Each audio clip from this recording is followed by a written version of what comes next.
બનાસકાંઠામાં કોંગ્રેસના નેતા ગુલાબસિંહ રાજપૂતનો મોટો આરોપ છે। આભાર દર્શન કાર્યક્રમમાં ગુલાબસિંહ રાજપૂતે નિવેદન આપ્યું છે, કોંગ્રેસને કોંગ્રેસ જ હરાવે છે, બીજું કોઈ હરાવતું નથી। કોંગ્રેસને કોંગ્રેસ સિવાય બીજું કોઈ હરાવી શકતું નથી। ટિકિટ ન મળે તો હરાવવાનું કામ કરવામાં આવે છે। બનાસકાંઠાના ઇતિહાસમાં કોંગ્રેસને કોંગ્રેસના લોકોએ જ નુકસાન કર્યાના દાખલા સામે આવ્યા છે। પણ આ તો છેલ્લી ઘડી સુધી ટિકિટની રાહ જોઈએ, છેલ્લી ઘડી સુધી આપણે લોબિંગ કરીએ અને મળે તો ઠીક છે, ના મળે તો પછી બીજું કરીએ। હરાવવાનું કામ કોંગ્રેસને કોંગ્રેસ જ હરાવે, બાકી કોઈ હરાવી શકતું જ નથી। કોંગ્રેસને કોંગ્રેસ સિવાય આ બનાસકાંઠાનો ઇતિહાસ જોયો છે, આજ સુધી કોંગ્રેસને જે પણ નુકસાન છે કોંગ્રેસના લોકો જ કર્યું છે, બહારના કોઈ લોકો આવી શકતા નથી। લોકોને વોટે આપવા આવે છે આપણને, પણ ક્યાંક આપણે કચાશ રહ્યા, પણ આ તો છેલ્લી ઘડી સુધી। તો આ પ્રકારે ટિકિટ ન મળે તો હરાવવાનું કામ કરવામાં આવતું હોવાનું જણાવવામાં આવ્યું છે। ગુલાબસિંહ રાજપૂત ખુદ જણાવે છે કે ઇતિહાસમાં કોંગ્રેસને કોંગ્રેસના લોકોએ જ નુકસાન કર્યા હોય તે પ્રકારના દાખલા છે। તો કોંગ્રેસના નેતા ગુલાબસિંહ રાજપૂત જોડાઈ ગયા છે। ગુલાબસિંહજી, આપનું સ્વાગત છે TV9માં। આપનો એક વિડીયો સામે આવ્યો છે જેમાં આપ જણાવો છો કે કોંગ્રેસને કોંગ્રેસના જ લોકો હરાવે છે। આપનું દર્દ છલકાયું છે, શું કહેશો?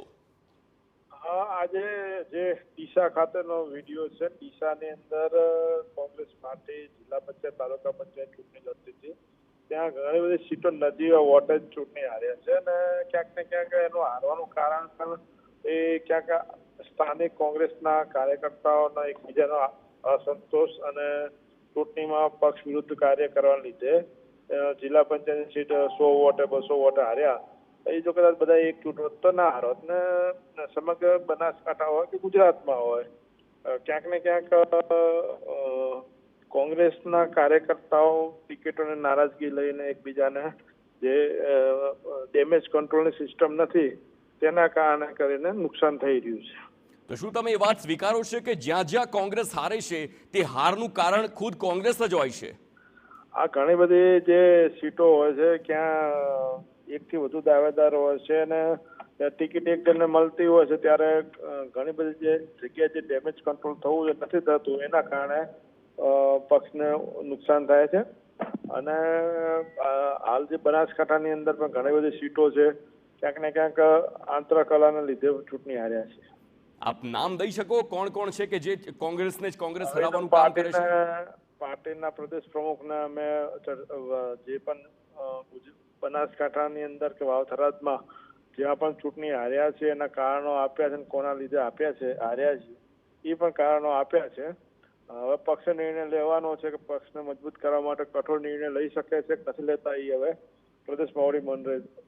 ગુલાબસિંહજી, વાસ્તવિકતા એ છે કે જ્યારે ટિકિટ વહેંચણીની વાત આવે તો ભલે દાવેદારો ઘણા હોય પરંતુ ટિકિટ માત્ર કોઈ એક જ વ્યક્તિને મળતી હોય છે। તો શું તમારા સંગઠનમાં ક્યાંક ને ક્યાંક એ વાતની ચૂક રહી જાય છે કાર્યકરોને એ પ્રકારની ટ્રેનિંગ આપવા માટે કે ભાઈ ટિકિટ માટે નહીં પરંતુ જનતા માટે કામ કરવાનું છે? શું આ તમારા જે સંગઠન છે તેની નિષ્ફળતા કહી શકાય?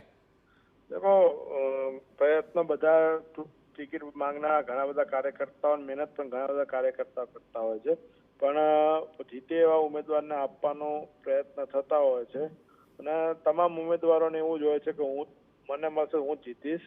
એટલે ક્યાંક ને ક્યાંક એ જે ડેમેજ કંટ્રોલ થતું હોય છે એના માટે કરીને જે પક્ષે ભૂમિકા નિભાવવી જોઈએ એમાં ક્યાંક ને ક્યાંક અમારી નિષ્ફળતા છે અને એના કારણે જ આ નાના મોટા વોટોથી જે પણ કોઈક તમે તાલુકા પંચાયત 15 વોટથી હારો, કોઈક 20 વોટથી હારો, કોઈક જિલ્લા પંચાયત 100 વોટથી 200 વોટથી તમે ચૂંટણી હારો, એ કદાચ પાર્ટી લેવલમાં જો એના માટે કંઈક કામગીરી થઈ હોત તો ના હાર્યા હોત।